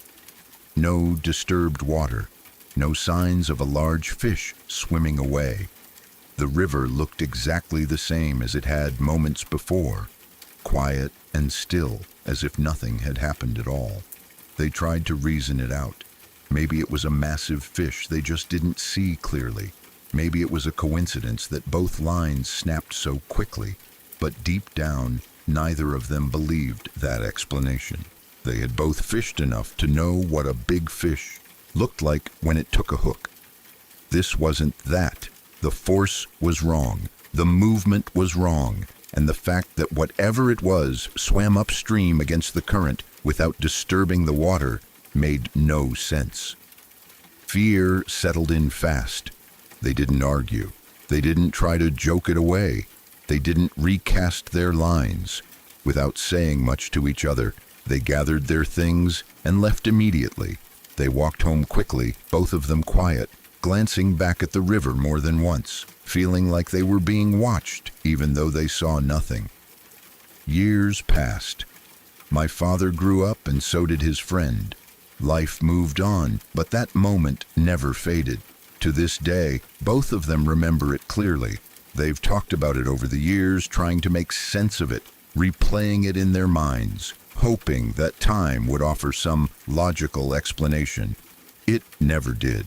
They remain certain that whatever took those hooks that day was not natural, not a fish, not an animal they could explain, something else entirely, something that didn't belong in the normal order of things. What makes the story even more unsettling is what happened many years later, when my father finally told it to me. When he first shared this story, we were staying together in a room, just the two of us.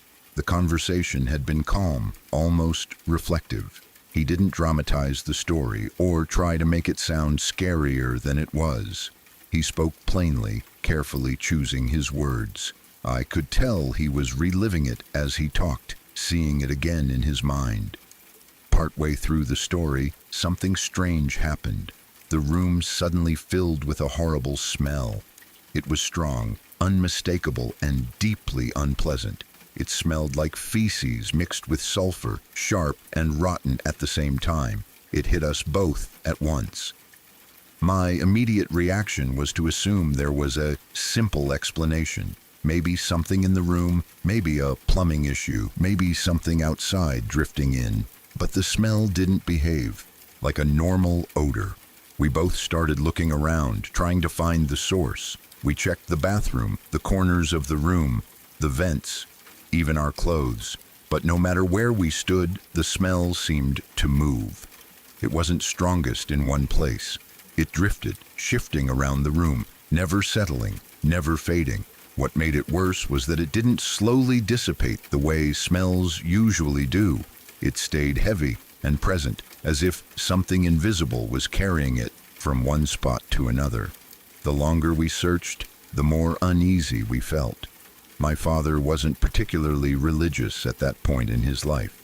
He believed in God, but he wasn't someone who leaned heavily on prayer or scripture. Still, something about that moment pushed him to act. He grew quiet, then said he was going to pray. He began reciting prayers he remembered from the Bible. His voice was calm but serious. As he prayed, I watched the room closely, half expecting nothing to happen, half expecting something worse. Then, just as suddenly as it had appeared, the smell vanished. There was no gradual fading, no lingering hint of it in the air. One moment it was there, thick and unbearable, and the next it was completely gone. The room smelled normal again, as if nothing had ever happened. We stood there in silence, stunned. We checked the room one last time, even though there was no longer anything to find. There was no source, no explanation, nothing that could account for what we experienced. After that, my father didn't say much. He looked shaken, thoughtful in a way I hadn't seen before. It was clear that telling the story, and whatever followed it, had affected him deeply. The incident from his childhood had already unsettled him for decades, but this felt like confirmation that something about it still lingered, still reached into the present. That night stayed with me long after the conversation ended. I don't know what happened at that river. I don't know what snapped those lines or moved through the water without disturbing it.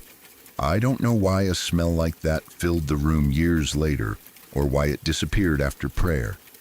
I don't have answers, and I don't pretend to. All I know is that my father believes what he experienced was real, and after witnessing what happened while he told me the story, I believe him too.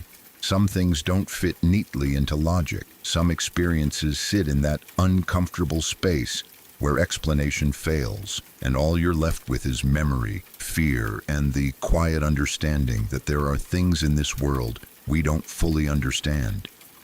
Even now, when I think about that story, I imagine the calm surface of that river, the sudden violent pull, the silence afterward. I imagine two kids standing there, realizing that something had responded to their joke, something they never meant to call.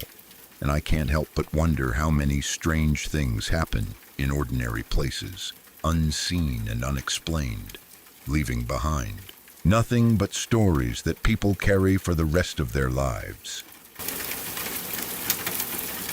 If you're still here, it means these stories didn't just pass through you, they stayed. Every story you heard tonight was real.